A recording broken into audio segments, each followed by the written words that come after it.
एक तीर्थ यात्रा हुई और उस तीर्थ यात्रा में एक वयोवृद्ध की सेवा एक युवा करता था। और उस युवा की तीर्थ यात्रा जब पूरी हुई तो वयोवृद्ध ने युवा को वचन दिया, वो तुमने मेरी इतनी सेवा करी है कि गांव लौट करके मैं अपनी नातनी का ब्याह तुमसे कराऊंगा। लौट करके जब वो लोग वापस आए उड़ीसा के किसी गांव में, युवा बालक ने वयोवृद्ध से कहा, आपने कहा था कि आप अपनी नातनी का ब्याह मुझसे कराओगे, करा दीजिए।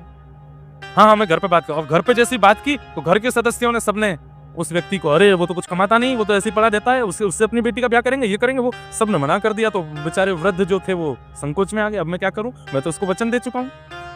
जब इतना प्रेशर पड़ा तो वयोवृद्ध ने भी मना कर दिया। वयोवृद्ध भी अड़ गए, नहीं मैंने नहीं कहा था।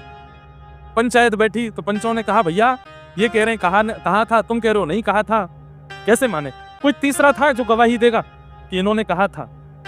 तो उस बालक ने बोला, हाँ, व्रज वृंदावन में गोपाल जी का मंदिर था, गोपाल जी के सामने बैठ के इन्होंने मुझसे कही, गोपाल जी ने सुना है। सुन करके सारे गांव के लोग हंसने लगे, बोलते गोपाल जी का सुनना तो ना सुनने के बराबर है। लेकिन पता नहीं उस युवा के चित्त में कैसा विश्वास, गोपाल जी ने सुना है। पंचों ने भी हंस करके कह दिया, अच्छा तो ठीक है, तो जाओ गोपाल जी को बुला लो, वो आके अगर कह देंगे कि इन्होंने नातनी के ब्याह का कहा था तो हम तुम्हारा ब्याह करा दें। बालक बोला, मैं आज ही निकल रहा हूँ वृंदावन। उस युवा ने जाकर के गोपाल जी को, हे गोपाल जी, आपने सुना था, उन वयोवृद्ध ने आपके सामने वचन दिया था कि वो अपनी नातनी का ब्याह मुझसे करेंगे, आप मेरे साथ चलो और वहां जाकर के सबको साक्षी दे दो कि हाँ उन्होंने कहा था। आपका तो गुरुदेव ठाकुर जी घर बस गया, मेरा बस जाएगा। रात में पुजारी जी मंदिर बंद करने लगे तो गेट के आगे अड़ गया, बोले बंद मत करो, मेरी बात चल रही है इनसे। पुजारी जी ने धक्का उक्का देके मंदिर बंद कर दिया, रोने लगा, रोते रोते बोले, मैं खाऊंगा नहीं, पीऊंगा नहीं, प्राण त्याग दूंगा यहाँ पे। गोपाल जी, सबकी लाज रखी आपने, मेरी भी रख लो। आधी रात का समय हो गया, रो रहा था, बिलख रहा था, कुछ खा पी नहीं रहा था, तो बंद मंदिर के भीतर से गोपाल जी बोल पड़े, ए पागल, क्यों रोता है, कुछ खा पी ले, कहीं चला जा। बोले, आप ही बोल रहे हैं ना अंदर से? बोले, हाँ मैं ही बोल रहा हूँ, मैं तुझसे ये कह रहा हूँ कि भाई मैं कहीं आता जाता नहीं हूँ।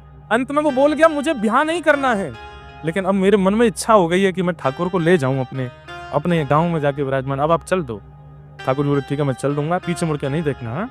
जब भोजन कराना होगा तभी मेरे सामने आना। और अर्धरात्रि में ही ठाकुर जी वर्षों से वृंदावन में सेवा करा रहे थे, अचानक से निकल गए, बैलगाड़ी पे बैठ गए, बोले चल ले चल अपने प्रांत में, तेरे यहाँ विराजेंगे। ऐसे ही उत्कल प्रांत में पहुंचे, समुद्री रेत, उसमें जैसे ही चलने लगे तो ठाकुर जी के नूपुरों में धूल भर गई, तो आवाज नहीं आई, तो उसको लगा पता नहीं ठाकुर जी रुक गए क्या पीछे।